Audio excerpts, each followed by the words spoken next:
ఇవాళటి special ఎండు రొయ్యలు ఉల్లికడ curry. సింపుల్గా రుచిగా మీరెప్పుడు తినే ఉండరు ఈ కాంబినేషన్. అంత బాగుంటుంది. ముద్ద ముద్దలో ఎండు రొయ్యలు తగులుతూ ఉంటే ఆ టేస్ట్ చాలా బాగుంటుంది. రెసిపీ చూసేద్దామా? ముందుగా ఎండు రొయ్యలను వేడి నీటిలో వేసుకుని శుభ్రం చేసి పెట్టుకోవాలి. కర్రీకి సరిపోయినంత ఉల్లిపాయలు, పచ్చిమిరపకాయలు, టమాటోలు కట్ చేసి పెట్టుకోవాలి. నేనిక్కడ స్ప్రింగ్ ఆనియన్స్ని తీసుకున్నాను.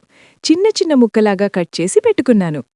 కడాయిలో ఆయిల్ వేసుకుని ఎండు రొయ్యలను వేసుకుని బాగా ఫ్రై చేసుకోవాలి. రొయ్యలు ఎర్రగా వేగాలి. అప్పుడొక ప్లేట్లోకి తీసి పెట్టుకోండి. అదే కడాయిలో ఉల్లిపాయలు, పచ్చిమిరపకాయలు, టమాటా ముక్కలను వేసుకుని కలుపుకోవాలి. టేస్ట్కి తగినంత సాల్ట్ని, పసుపుని వేసుకుని మగ్గించాలి. కొంచెం మగ్గాక అల్లం వెల్లుల్లి పేస్ట్ని వేసుకుని కలుపుకోవాలి. కట్ చేసి పెట్టుకున్న స్ప్రింగ్ ఆనియన్స్ని వేసుకుని బాగా కలుపుకోవాలి. బాగా మగ్గించాక టేస్ట్కి తగినంత కారాన్ని వేసుకోవాలి.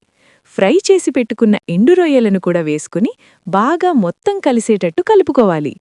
తగినన్ని వాటర్ వేసి కలుపుకొని బాగా మరగనివ్వాలి. కూరలో వాటర్ మొత్తం ఇంకిపోయేటట్టు బాగా మగ్గించాలి. కూర మొత్తం దగ్గరికి వచ్చేయాలి. అసలు వాటర్ లేకుండా బాగా దగ్గరికి రానివ్వాలి. దీనినే ఎండు రొయ్యల ఇగురు అని అంటారు. ఇది హెల్త్కి కూడా చాలా మంచిది. దీనిలో విటమిన్ B12 ఉంటుంది. బాడీకి ఇమ్యూనిటీని ఇస్తుంది. ముద్ద ముద్దలో రొయ్యలు తగులుతూ ఉంటే ఆ టేస్ట్ చాలా బాగుంటుంది.